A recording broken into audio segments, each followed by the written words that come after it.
Hi, my name is Jesse and I'm here to talk about gases. Gases are fluids. They don't have a definite shape or volume, which means that they can take the shape of their container or be compressed. Like water in osmosis, gases diffuse from high concentration to low concentration. Gases also follow the kinetic molecular theory. This theory states 5 things. First, it states that because gas particles are far apart, there is no significant attractive or repulsive forces among them. Second, it states that gas particles are in constant random motion. Third, it states that particles will travel in a straight line until they collide with other particles or the wall of their containers. Fourth, it states that collisions with other particles are elastic, which means that energy can be transferred to other particles, but it is never lost. Fifth and lastly, it states that particle energy is determined by mass and velocity. As I said before, gases follow the kinetic molecular theory. However, this only happens in ideal situations. Real gases don't follow all of the laws of the KMT. Now knowing this, you might ask, when do gases behave ideally? Well, gases behave ideally when they meet 4 conditions: low molar mass, nonpolar molecules, high temperature, and low pressure.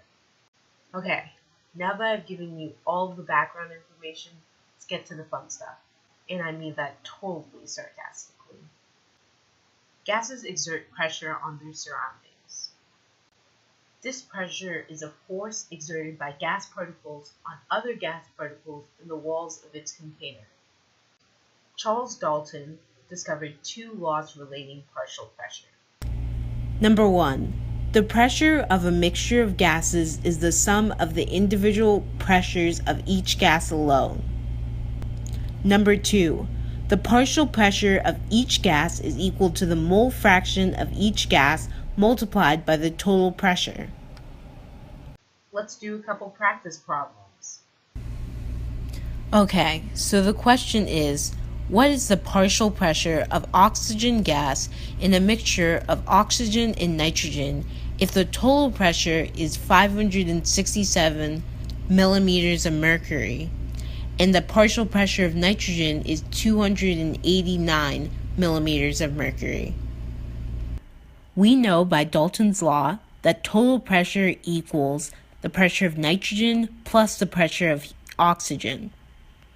So we plug in our values for P sub T and P sub N. Now we solve for P sub O and get that the partial pressure of oxygen is 278 millimeters of mercury. Now our second type of problem. A cylinder contains 60 grams of hydrogen gas, 26 grams of bromine gas, and 67 grams of oxygen gas. First, how many moles of each gas are in the mixture? Second, if the total pressure of the mixture is 15 atms, what's the partial pressure of hydrogen gas? Here is what we are given in the problem. These values are given in grams, so we must convert to moles. Then we must find the molar mass of the entire mixture. Once you've figured out that value, divide each singular molar mass by the total molar mass and multiply by 15 atms. Plug these values into the calculator and you will get the partial pressure for each of these gases. All done. Pretty easy, right? Let's move to something a little bit more challenging. Robert Boyle, Jacques Charles, and Joseph Louis Gay-Lussac discovered a series of laws relating temperature, pressure, and volume. Let's discuss Boyle's law first. Boyle's law states that the pressure and volume of a gas are inversely related at a constant temperature. This is the equation and graph for Boyle's law. Here's an example problem. A sample of oxygen gas occupies a volume of 250 milliliters at a pressure of 740 torrs. What volume will it occupy at 800 torrs? Here is Boyle's law again. Both the initial and final pressure are given to us, but we are only given the initial volume, so we must solve for the final volume by plugging in our given information into the equation and then solving for V final. This is what we get. Next, there is Charles' law. Charles' law states that the temperature and volume of a gas are directly related at a constant pressure. This is the graph and equation for Charles' law. Here's an example problem. A sample of nitrogen occupies a volume of 250 milliliters at 25 degrees Celsius. What volume will it occupy at 95 degrees Celsius? Here's the equation for Charles' law. In order to do this problem, we must convert 25 degrees Celsius into Kelvin degrees by adding 273. We must also convert 95 degrees Celsius into Kelvin degrees and then plug in these values into Charles' law. To solve for V, we multiply each side by 368 kelvins, then plug in that fraction into the calculator and find the volume. Lastly, there's Gay-Lussac's law. Gay-Lussac's law states that the temperature and pressure of a gas are directly related at a constant volume. This is the equation and graph for Gay-Lussac's law. Here's an example problem. A gas in a sealed container has a pressure of 125 kilopascals at a temperature of 30 degrees Celsius. If the pressure in the container is increased to 201 kilopascals, what is the new temperature? This is Gay-Lussac's law. We have to convert 30 degrees Celsius into Kelvin degrees in order to use it.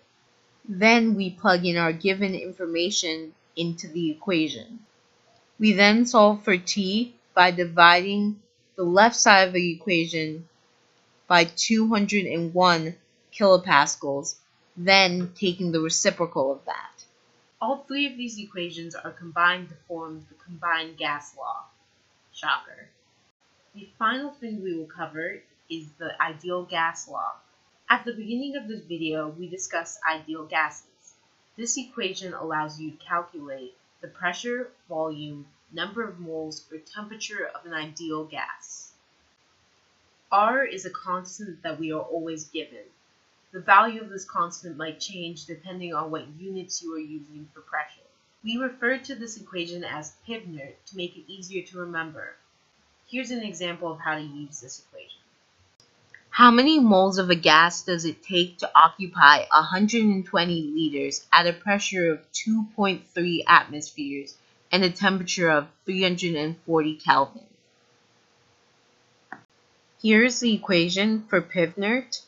So I use this equation to plug in the values that we are given to solve for n. Here's what I got. Okay, that's all for today. I hope you learned something. Bye.